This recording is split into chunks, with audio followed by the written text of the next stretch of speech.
Dalam persaingan geopolitik di Afrika, Tiongkok unggul jauh di Afrika saat ini. Pembangunan infrastruktur, pembangunan perdagangan, dan pastinya pembangunan pertambangan untuk raw material bahan baku, semua sudah dikuasai Tiongkok secara masif. Afrika membangun tanpa modal itu ternyata membuat Afrika terjebak dengan hutang Tiongkok yang besar. Memang terlihat ada yang dibangun, juga ada sedikit uang bagi negara Afrika. Namun juga pastinya ada beban hutang yang harus dilunasi. Juga harus diingat, bukan hanya Tiongkok yang ngutangin Afrika. Ada negara lain juga yang melakukan hal yang sama, yaitu seperti Uni Eropa, dan ada juga Amerika yang berinvestasi di Afrika. Ada 6.000 lebih perusahaan Amerika beroperasi di Afrika. Sudah begitu kurang ajarnya pemimpin Amerika, si Trump ya waktu itu, pernah mengatakan Afrika sebagai shithole atau lubang tokai. Memang bangke itu Amerika. Bagi Amerika, Afrika itu nggak ada apa-apanya. Hanya merupakan medan perang ciptaan mereka, tempat latihan tentara Amerika, tempat jualan senjata produksi Amerika, dan sengaja membuat perang dan konflik di negara-negara Afrika. Saat ini ada 13.000 tentara Amerika di 13 negara Afrika, seperti di Kamerun, Chad, Kenya, Libya, Mali, Somalia, Nigeria, dan lain sebagainya. Lalu kenapa dalam 7 tahun terakhir ini Amerika jadi fokus ke Afrika? Karena Afrika merupakan daerah pertempuran baru dengan Tiongkok, persaingan baru, lahan kompetisi baru antara supremasi Amerika dengan Tiongkok. Amerika saat ini memang ditampar-tampar oleh Tiongkok di Afrika, dan Amerika mau ambil balik pengaruh Amerika di Afrika. Tahu-tahu Biden awal tahun ini mengatakan Afrika adalah masa depan dunia, masa depan Amerika. Karena apa? Karena di tahun 2050 penduduk Afrika hampir 2 kali lipat dari sekarang. Diperkirakan 2,3 miliar penduduk Afrika dengan 60% yang berusia di bawah 25 tahun. Sangat segar sekali demografik Afrika tersebut. Selain Israel, Uni Eropa, Amerika, Tiongkok, dan ada negara lain yaitu India yang bermain di sana. India punya peran banyak di Afrika sejak Mahatma Gandhi di Afrika Selatan di tahun 40-an hingga 50-an mempengaruhi politik dan kemerdekaan banyak negara-negara Afrika. Negara seperti Ghana, Algeria, Maroko, Angola, Afrika Selatan, mereka semua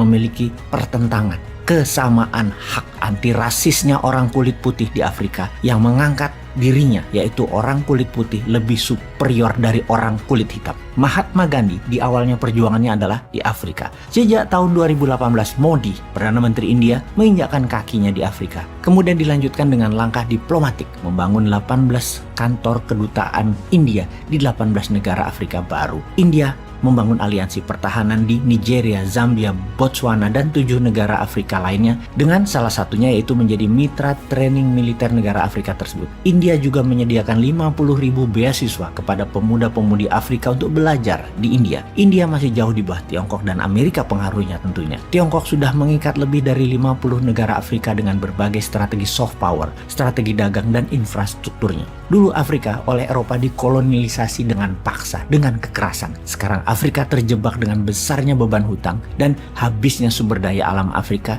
yang belum tentu ketika habis bisa melunasi hutang Afrika tersebut. Dapat dipastikan dengan berbagai strategi tersebut, Tiongkok akan mengambil dan menguasai Afrika. Kesimpulan, Tiongkok menang. Orang Tiongkok merupakan diaspora terbesar jumlahnya di Afrika. Tiongkok meletakkan uangnya besar di Afrika. Tiongkok terus menyebarkan film-film Mandarin di Afrika, membangun kedekatan budaya dan uang Tiongkok. Tiongkok menyedot mineral Afrika, mengambil bahan bakunya kemudian menjualnya kembali ke Afrika. Seperti di abad pertengahan, ada persaingan besar antara Inggris dan Prancis di Afrika untuk memperebutkan sumber daya alam Afrika dan kekuatan geopolitik dunia. Di abad 21, persaingan Amerika dan Tiongkok di Afrika sama dengan persaingan Inggris dan Prancis waktu itu. Intinya, adakah yang benar-benar tersisa untuk rakyat dan bangsa Afrika? Kayaknya hampir tidak ada ya. Lalu, sekali lagi, pertanyaan berikutnya nih menarik nih. Apa peran Indonesia di Afrika? Kita lanjutkan informasinya. Sahabat semua, tidak adil rasanya kita membahas sisi geopolitik saja tentang Afrika karena tidak semua terjadi di Afrika itu buruk dan terpengaruh hutang Tiongkok serta jebakan militer Amerika. Kita ke geoekonomi Afrika sekarang. Memang yang ada di benak banyak orang, di Afrika itu identik dengan kelaparan, kemiskinan, dan tempat yang berbahaya karena banyak pemberontakan di mana-mana dan alam liarnya itu. Itu dulu.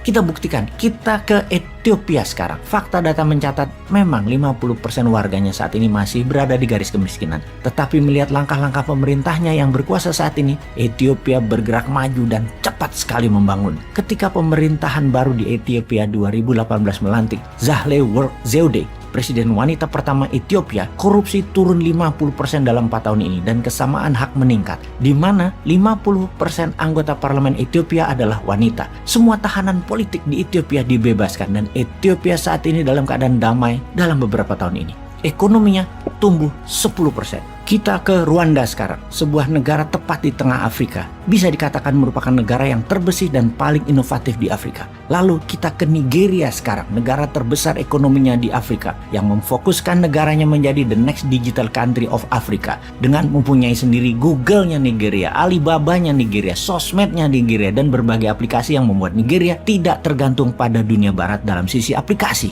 Lalu Zimbabwe menggulingkan diktator yang jadi kaki tangan Amerika dan jadi kaki tangan Tiongkok selama 40 tahun ini yang berkuasa, yang membuat Zimbabwe, negara saat ini, menjadi bebas dan negara baru di Afrika. Juga Botswana, negara tercepat pertumbuhannya di dunia dalam 40 tahun terakhir. Botswana tumbuh dengan 3000% growth atau 30 kali lipat GDP tumbuh dibangun awalnya 40 tahun yang lalu. Semua itu menjadi semangat geoekonomi baru di Afrika. Ujung-ujungnya kita bertanya sekali lagi, apa peran Indonesia di Afrika dalam geopolitik dan geoekonomi?